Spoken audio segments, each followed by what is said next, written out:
नमस्कार मित्रांनो, आज आपण जाणून घेणार आहोत 2025 मधील मार्गशीर्ष गुरुवारांचे उद्यापन म्हणजेच महालक्ष्मी व्रताचा पवित्र समारोप। मार्गशीर्ष महिना हा माता लक्ष्मीचा अतिशय प्रिय महिना आहे। या महिन्यात अनेक सुहासिनी श्रद्धेने संपूर्ण महिन्याचे व्रत करतात। या व्रताचा शेवट म्हणजेच उद्यापन, जो अतिशय मंगल आणि फलदायी आहे।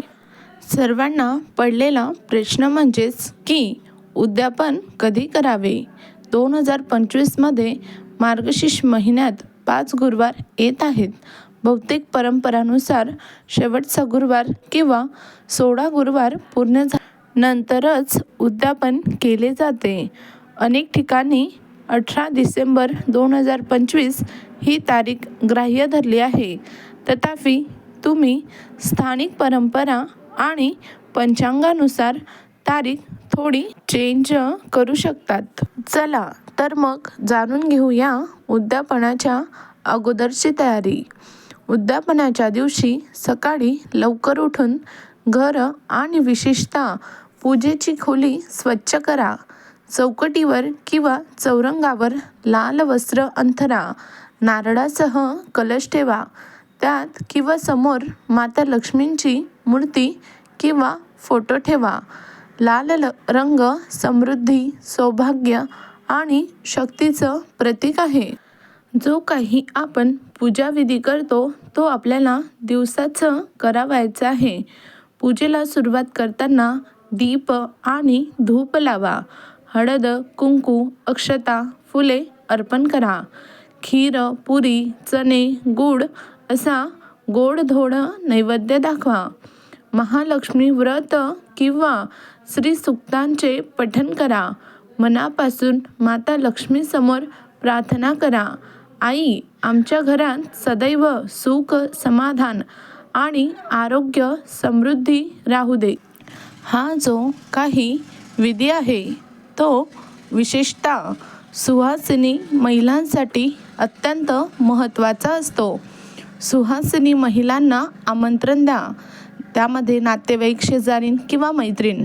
त्यांना हळदी कुंकू समारंभ करा।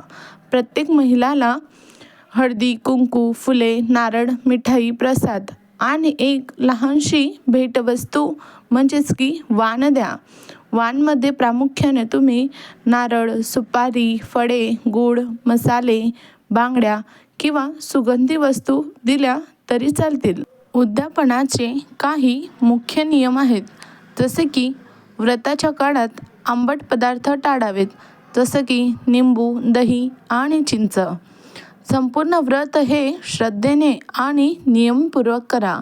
तसेच उद्यापन न करता आपण व्रत सोडू नये। आपण हे जे काही उद्यापन किंवा मार्गशीर्ष गुरुवार करतो त्याचे महत्त्व तुम्हाला माहीत आहे का? जो कोणी भक्तिभावाने मार्गशीर्ष गुरुवार व्रताचे उद्यापन करतो त्याच्या घरात धनधान्याची कधीही कमतरता राहत नाही। कुटुंबात सुख, शांती आणि ऐक्य वाढते। विवाहित महिलांना सौभाग्याचे वरदान लाभते। आणि आपण बघतोय की 2025 मध्ये मार्गशीर्ष महिन्यात 5 गुरुवार असल्याने उद्यापनाची अचूक तारीख ठरवण्यासाठी भरपूर गोंधळ चालला आहे। पण माझं एक मत आहे की तुम्ही जी तुमची काही स्थानिक परंपरा आहे किंवा पंचांगानुसार तुम्ही उद्यापन करू शकतात। कारण देव हा कधीही भावाचा भुकेला असतो।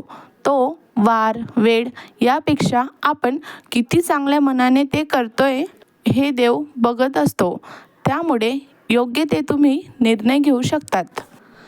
चला तर मग माता लक्ष्मींची कृपा तुमच्या घरावर सदैव राहो। तुमचे जीवन हे सुख, समाधान आणि समृद्धीने भरून जावो। आणि हो, व्हिडिओ आवडला असेल ना तर लाईक, शेअर नक्की करा आणि आपल्या चॅनलला सबस्क्राईब करायला विसरू नका।